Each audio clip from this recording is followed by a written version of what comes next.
Hola a todos y bienvenidos. Continuando con nuestra serie de biografías científicas, en el día de hoy veremos sin duda a una de las mentes más influyentes de toda la historia.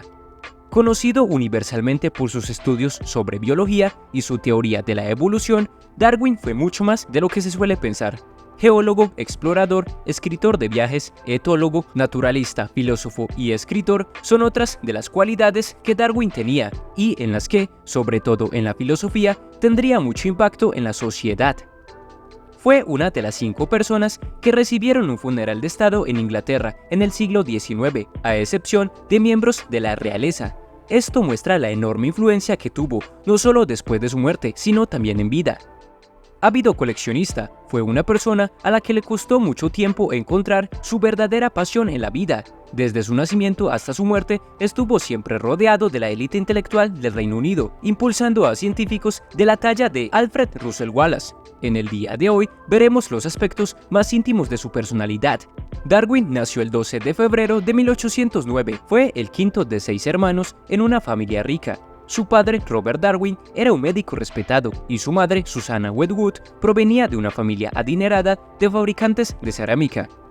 Lamentablemente, su madre, Susanna, murió cuando Charles tenía tan solo 8 años, lo que dejó una marca duradera en su vida. Desde joven, Darwin mostró un gran interés por la naturaleza. A menudo coleccionaba insectos, minerales y otras curiosidades naturales. Sin embargo, en la escuela no se destacó particularmente en los estudios, lo que preocupaba a su padre. Él se quejaba de la calidad de la enseñanza, ya que en la escuela que estudió, la escuela anglicana de Shrewsbury, se enseñaban conocimientos muy antiguos y desfasados que no generaban en él ningún interés. Como veremos más adelante, su padre siempre fue una figura de gran importancia para él.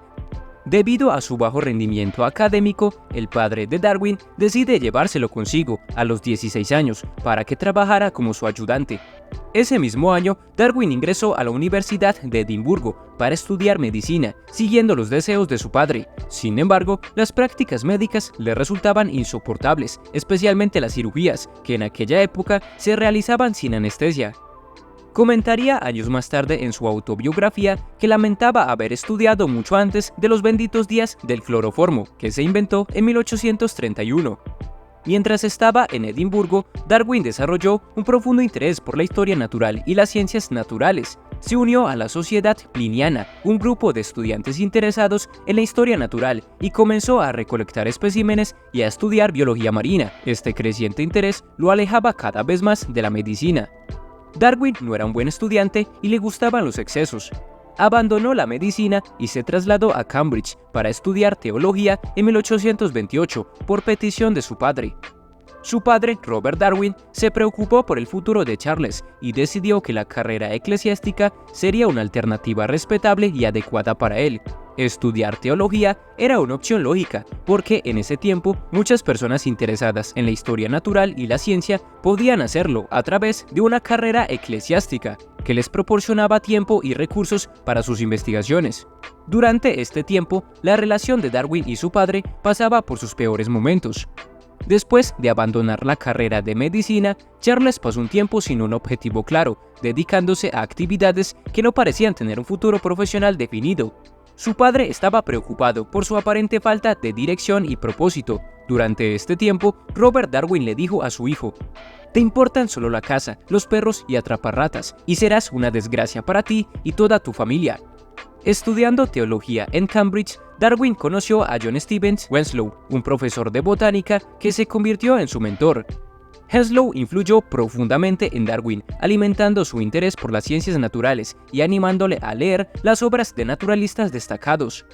Darwin en estas épocas presentó muchos cambios en sus declaraciones, no se sabe si por convicción propia o por aparentar ante sus compañeros teólogos. Llegó a afirmar que estaba convencido en la veracidad literal de las Sagradas Escrituras, pero por otro lado, ya desde su adolescencia temprana, leía a múltiples naturalistas y se sentía fascinado con la idea de que las especies no eran seres inmutables que siempre habían estado ahí, tal y como lo decía la Biblia, ya que desde antes de Darwin, biólogos como Erasmus Darwin, abuelo de nuestro protagonista, afirmaban la teoría de que las especies cambiaban con el paso de los años y que todos los seres vivos venían de un origen en común, ideas que también desarrolló el famosísimo Lamarck.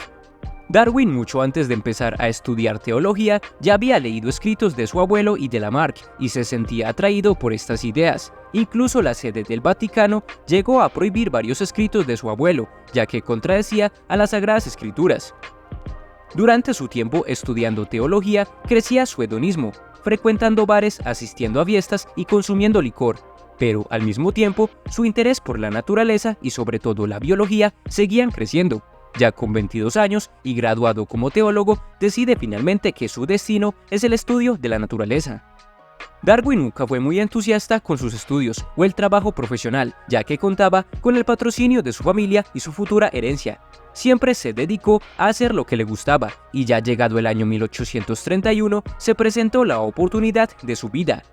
Justo después de graduarse, el capitán del HMS Beagle, Robert Fitzroy, planeaba un segundo viaje de exploración para cartografiar las costas de América del Sur y necesitaba un naturalista a bordo para recolectar y estudiar especímenes. Muchos naturalistas rechazaron la oferta, ya que además de los enormes peligros que conllevaban este tipo de viajes en esas épocas, la persona debía financiar sus propios gastos en el viaje. Darwin fue recomendado para el puesto por su mentor en Cambridge, el ya mencionado antes John Stevens Henslow. Henslow escribió una carta a Darwin informándole sobre la oportunidad y alentándolo a postularse, y Darwin de inmediato aceptó. Al principio, recibió la total negativa de su padre, ya que además de tener que patrocinar el viaje, la tecnología naval todavía estaba muy atrasada en esas épocas, y frecuentemente este tipo de expediciones se hundían. El padre de Darwin le dijo a este: "Si conoces a una persona medianamente razonable que apoye tu decisión, entonces yo te daré mi aprobación". Darwin, desmotivado por su padre, ya estaba escribiéndole una carta a Fitzroy diciéndole que no iría. Sin embargo, su tío Josiah Wedgwood intervino y persuadió a su hermano de que le permitiera a Charles aprovechar esta oportunidad única. Finalmente, Robert Darwin aceptó y Charles se preparó para unirse al Beagle. El viaje que cambió el mundo. Darwin se unió al Beagle como un caballero naturalista, es decir, un investigador no oficial financiado por su propia familia. El barco partió de Plymouth el 27 de diciembre de 1831. La expedición hizo paradas iniciales en las Islas Canarias y Cabo Verde, donde Darwin comenzó a recolectar especímenes y realizar observaciones geológicas y biológicas. En Brasil, Darwin exploró la selva tropical y recolectó una variedad de plantas, animales y fósiles, impresionado por la biodiversidad. En Argentina, estudió la geología y los fósiles de grandes mamíferos extintos. En Tierra del Fuego, observó la vida y las costumbres de los indígenas Yagán, lo que le impactó profundamente, ya que tuvo que experimentar de primera mano los problemas sociales, políticos y antropológicos tanto de los nativos como de los criollos en el momento anterior de la revolución de los restauradores. Básicamente, Darwin tuvo que experimentar un proceso político latinoamericano.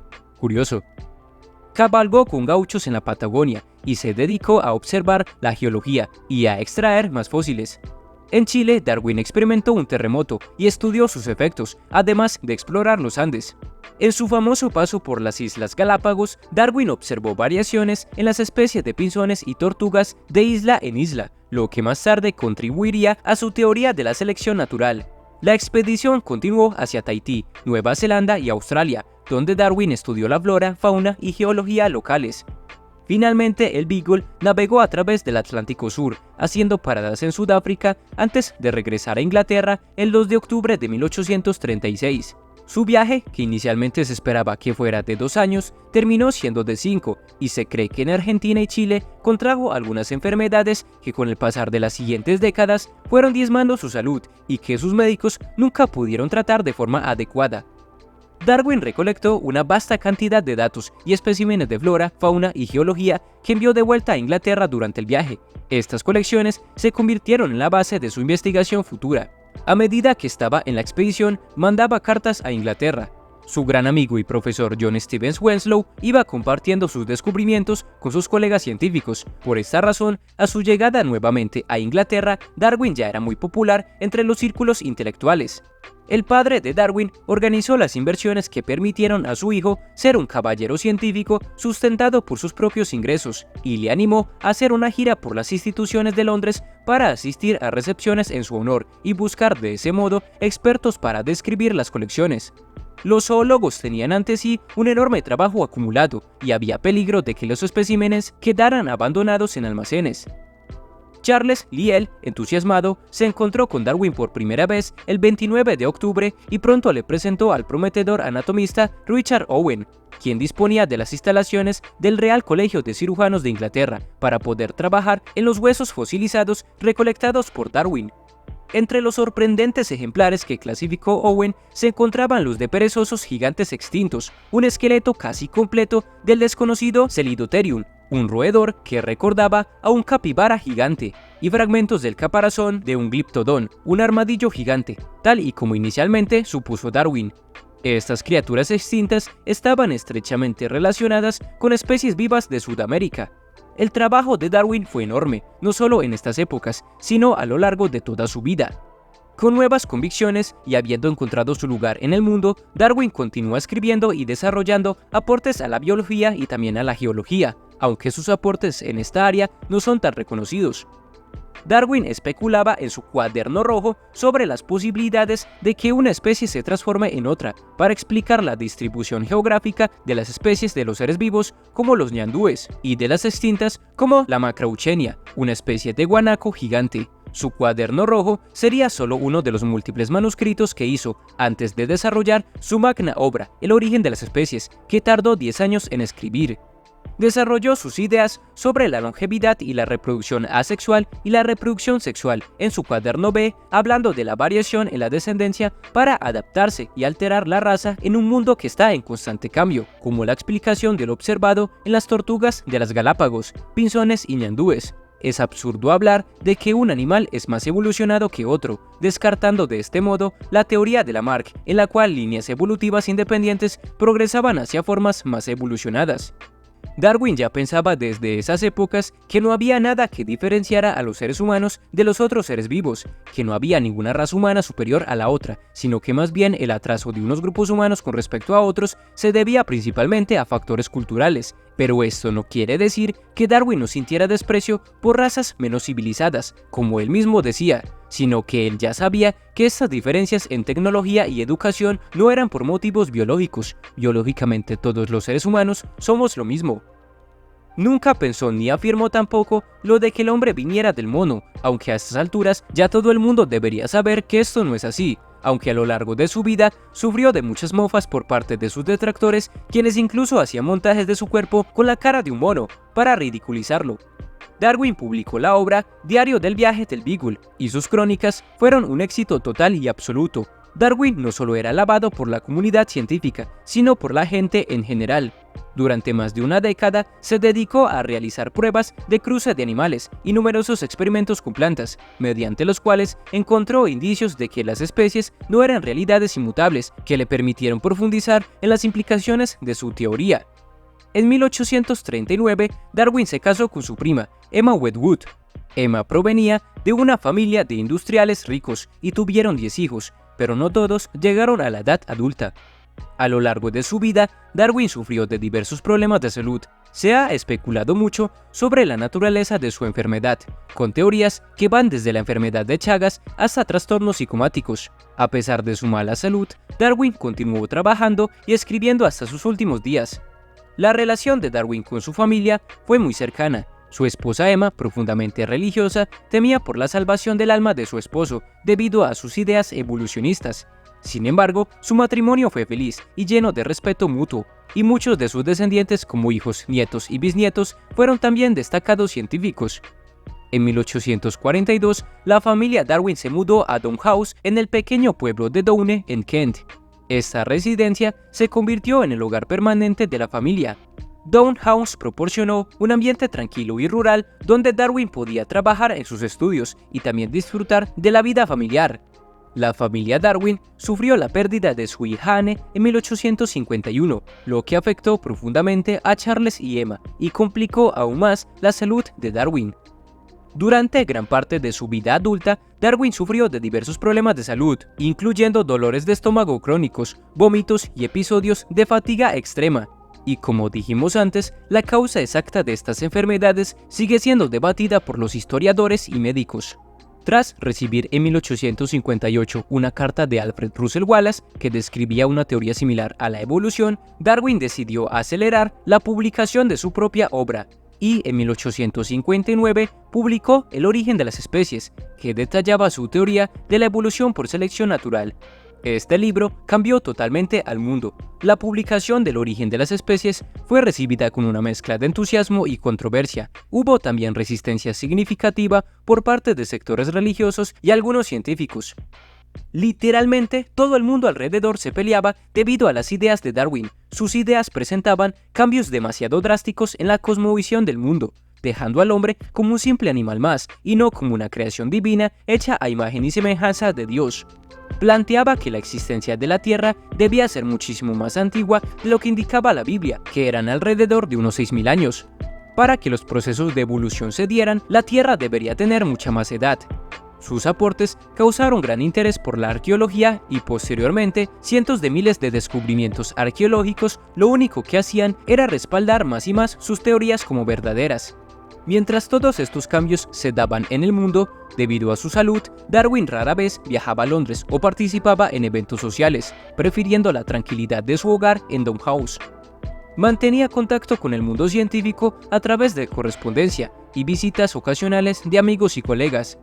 Hasta su muerte a los 72 años, Darwin nunca dejó de investigar y desarrollar sus trabajos. Uno de los aportes más interesantes es el de la priorización de la reproducción sexual sobre la propia supervivencia, ya que en muchas especies animales los rasgos de su pelaje, plumas, etc. presentan características que son muy llamativas para el interés de su pareja en la reproducción, pero a su vez resultan mucho más llamativas para los depredadores, como es el caso del pavo real. En este caso, la naturaleza prioriza la posibilidad de reproducción sexual sobre la practicidad del individuo a la hora de sobrevivir y camuflarse. Darwin también tuvo un papel en la abolición de la esclavitud. Su abuelo Erasmus Darwin y su suegro Josiah Wedgwood eran abolicionistas prominentes. Las experiencias de Darwin en Sudamérica, donde observó de primera mano las atrocidades de la esclavitud, reforzaron su oposición a esta práctica inhumana. En sus últimos años, publicó varios libros importantes después del origen de las especies, incluyendo La variación de los animales y las plantas bajo domesticación y El origen del hombre y la selección en relación al sexo. A pesar de la gran relevancia y el éxito que tuvieron sus libros, realmente, y como pasa con muchas teorías científicas, la evolución de Darwin no fue particularmente útil a nivel científico en sus primeros años. No fue sino hasta los años 30 del siglo XX que mediante los desarrollos de la teoría genética se pudo encontrar una enorme utilidad en las teorías de Darwin, mezcladas con posteriores descubrimientos geológicos y la edad exacta de la Tierra. Gracias a estos complementos, la teoría de la evolución de Darwin se convirtió en el pilar fundamental de la biología moderna. Charles Darwin falleció el 19 de abril de 1882, a la edad de 72 años. Fue enterrado en la abadía de Westminster, un honor reservado para las figuras más importantes de la historia británica. Su legado perdura en la ciencia y más allá, recordándonos siempre la importancia de la observación, la curiosidad y el cuestionamiento de lo establecido. Nunca se supo que lo mató, pero ciertamente tuvo, a pesar de sus condiciones físicas, una vida digna de leyenda. Y ahora que hemos visto la vida de este gran personaje, me gustaría que indagáramos en algo. ¿Has oído sobre el darwinismo social? Es impresionante la influencia que tuvo esta especie de filosofía en la sociedad luego de la muerte de Darwin, incluso con un enorme peso en la actualidad. Pero como hemos visto, en ningún momento de su biografía hemos mencionado esto. Entonces veamos ahora qué es el darwinismo social. El darwinismo social es una teoría psicopolítica que aplica conceptos de la teoría de la evolución de Charles Darwin, especialmente la supervivencia del más apto y la selección natural a las sociedades humanas. Esta interpretación se utilizó para justificar diversas políticas y actitudes de las superpotencias europeas durante el siglo XIX y principios del siglo XX. Aunque Darwin nunca aplicó directamente sus teorías a las sociedades humanas, otros pensadores de la época comenzaron a hacerlo. Herbert Spencer, un filósofo inglés, es uno de los principales responsables de adaptar las ideas darwinianas a las ciencias sociales. Fue él quien acuñó la frase de supervivencia del más apto. Spencer y otros defensores del darwinismo social argumentaban que, al igual que en la naturaleza, las sociedades humanas progresaban y evolucionaban a través de la competencia y la supervivencia de los más fuertes y capaces, ideas que se mezclaban muy bien con el naciente capitalismo y el imperialismo. El darwinismo social fue usado para justificar las grandes disparidades económicas y sociales de la época, sugiriendo que los ricos y poderosos eran naturalmente superiores a los pobres y débiles. Las potencias coloniales utilizaron estos conceptos para justificar la dominación y explotación de otras naciones y pueblos, argumentando que las razas más fuertes y avanzadas estaban destinadas a gobernar sobre las débiles. El darwinismo social apoyaba las políticas de laissez-faire, argumentando que la intervención del gobierno en la economía y en la ayuda a los pobres interfería con la selección natural de la sociedad. Estas ideas han colado tan profundamente en nuestra sociedad que incluso muchos miembros de las sociedades más elitistas del mundo comparten estos pensamientos. Véase el caso de Henry Kissinger y su Memorándum 200. Muchas críticas apuntan a que el darwinismo social es una mala interpretación y aplicación de la teoría de Darwin, ya que la evolución biológica no implica necesariamente una evolución moral o social. Aplicar la supervivencia del más apto a la sociedad humana es visto como inmoral y antihumano, ya que puede llevar a la deshumanización y la justificación de la crueldad y la opresión, y claramente se usa una figura tan potente como Darwin para justificar ideas que ni siquiera son científicas. Hoy en día, el darwinismo social es ampliamente rechazado tanto en las ciencias sociales como en las biológicas, y que las políticas basadas en estas ideas han llevado a graves abusos de los derechos humanos y a injusticias sociales. Espero que con esto tengamos una imagen un poco más justa y objetiva de Darwin, con sus luces y sus sombras, y exponiendo su vida tal como lo que fue, un gran naturalista y una mente que iluminó el sendero de la humanidad.